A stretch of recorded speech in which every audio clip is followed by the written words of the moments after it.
बिस्मिल्लाहिर्रहमानिर्रहीम। अस्सलाम वालेकुम दोस्तों, कैसे आप सब ठीक हैं? तो शुरू करते हैं आज की हमारी वीडियो। अच्छा, दो अहम टॉपिक्स के ऊपर बात करनी है। पहली, आसिम मुनीर साहब के अमेरिका के अंदर किए जाने वाले दौरे के नताइज यानी नतीजे क्या निकले और क्या उसके यानी आउटपुट क्या निकले। और दूसरा, J-35 जो है वो स्टेल्थ जो जेट है उसकी पाकिस्तान के अंदर इंडक्शन जो है वो कब होने जा रही है। इन दो टॉपिक्स के ऊपर हम बात करेंगे। तो पहले बात करते हैं जी सैयद हाफिज़ मोहम्मद आसिम मुनीर के दौरे के बारे में।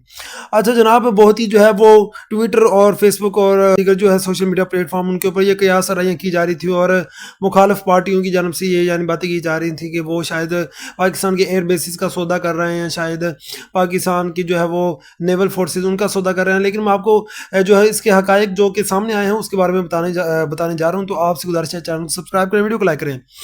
अच्छा, पहले अमेरिका का मुकम्मल यानी प्लान था, ट्रंप साहब का मुकम्मल प्लान था कि इस ईरान के ऊपर हमला कर दिया जाए। बस यानी फाइनल एक ऑर्डर की जो है वो बस दी गई थी, मुलतवी दिया गया था इंतज़ार के, यानी जब ट्रंप साहब कह देंगे कर दो हमला तो साथ ही हो जाएगा हमला। ठीक है, वैसे उनका सारा जो है वो जंगी साजो सामान तकरीबन मिडल ईस्ट में खलीज फारस के अंदर वो उधर पहुँच चुका है उस इलाके के अंदर। और बाकी भी मूवमेंट जो है वो तेज़ी कर रहे हैं उस इलाके के अंदर, मतलब अपना सामान पहुँचा रहे हैं और जो है वो अपनी कुव्वत को मजबूत कर रहे हैं जो है अमेरिका और इसराइल। ठीक है, जो है अब क्या हुआ, डेवलपमेंट ये हुई है कि अमेरिका के अंदर जब चीफ साहब ने दौरा किया तो आर्मी चीफ ने और DGISPR साहब ने जो है मौक़िफ़ रखा अमेरिका के सामने अपना, और ये बताया कि अमेरिका जो है वो चाहे ईरान के ऊपर इतनी जल्दी हमला ना करे। ठीक है, हमला ना करे क्योंकि पाकिस्तान ट्रंप का बिल्कुल साथ नहीं देगा और अपनी कोई भी एयरबेस उसे नहीं देगा। ठीक है, अब जो ट्रंप साहब सोचने पे मजबूर हो गए, इसलिए उन्होंने इस यानी जंग को मुलतवी कर दिया 15 दिनों के लिए। उन्होंने कह दिया कि ये जंग जो मुलतवी होती है और 15 दिन हम जो है वो कोई भी फायर नहीं चलाएंगे, कोई भी जो है मिसाइल रॉकेट कोई चीज़ जो है वो हमला ईरान के ऊपर नहीं किया जाएगा। ईरान को जो है वो टेबल टॉक्स की जो है दावत दी जाएगी और ईरान जो है वो आके मुज़ाकरात करके मुकम्मल तौर पे यानी हो जाए, बाजियाब हो जाए और बाद में ट्रंप साहब सीज़ फायर करा दें और बाद में जो है वो अपने आप को अमन का सफ़ीर जो है वो साबित कर दें।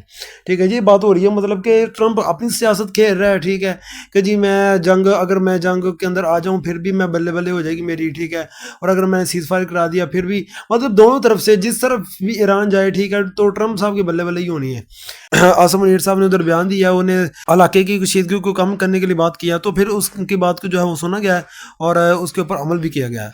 अच्छा, दूसरी अहम डेवलपमेंट जो है वो सामने आई है J-35 के हवाले से कि J-35 बहुत ही जल्दी जो है पाकिस्तान के अंदर आने वाला है, इंडक्शन होने वाली है। तकरीबन एक पूरा स्क्वाड्रन उसका आज 40 जिसके अंदर जेट्स होते हैं, ठीक है, वो पाकिस्तान आ रहा है और ये भी मुमकिन है, इसकी तारीख तो अभी बताई नहीं गई, लेकिन मुमकिन है कि अगस्त के अंदर उसकी इंडक्शन शुरू हो जाए और ऐसा ऐसा उसकी 2-4 माह के अंदर इंडक्शन मुकम्मल हो जाए और पाकिस्तान के अंदर पहुंच जाए। तैयारी मुकम्मल हो चुकी है और जो फाइटर जो पायलट्स हैं हमारे, ठीक है, वो उसकी जो है वो ट्रेनिंग ले रहे हैं चाइना के अंदर और यानी काफ़ी ज़्यादा परवादें उन्होंने की हैं उसके अंदर J-35 के ऊपर, और अब उसकी जो है वो इंडक्शन हो जाएगी पाकिस्तान के अंदर। और फिर पाकिस्तान का शुमार भी जो है वो दुनिया के उन चंद ममालिक के अंदर होगा जिनके पास स्टेल्थ टेक्नोलॉजी होगी।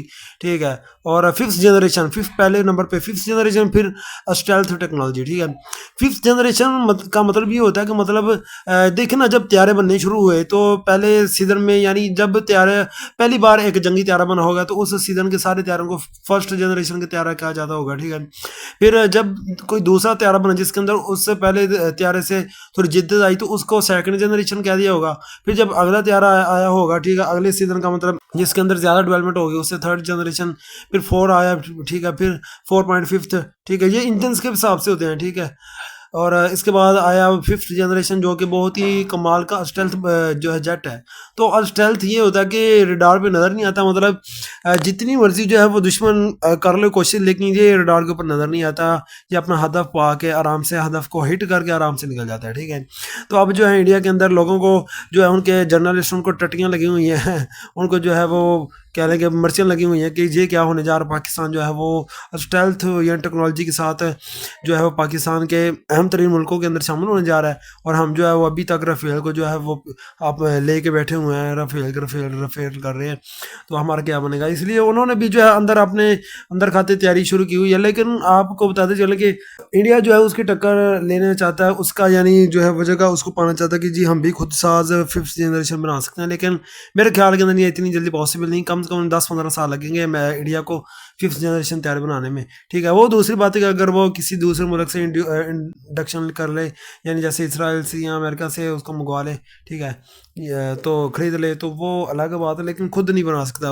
अभी तक वो, ठीक है। और हम लेना भी किसी से, यानी ये 5th जनरेशन का जेट जो है वो इतनी आसान बात नहीं होती है, ठीक है। तो ये थी जनाब आज की अपडेट्स जो कि मैंने समझा कि आपको बताऊं ज़रूर। तो आपसे ये गुजारिश है कि चैनल को सब्सक्राइब करें, वीडियो को लाइक करें, वीडियो इन्फॉर्मेटिव लगी हो तो शेयर ज़रूर कीजिएगा। ओके, अल्लाह हाफिज़, अस्सलाम वालेकुम।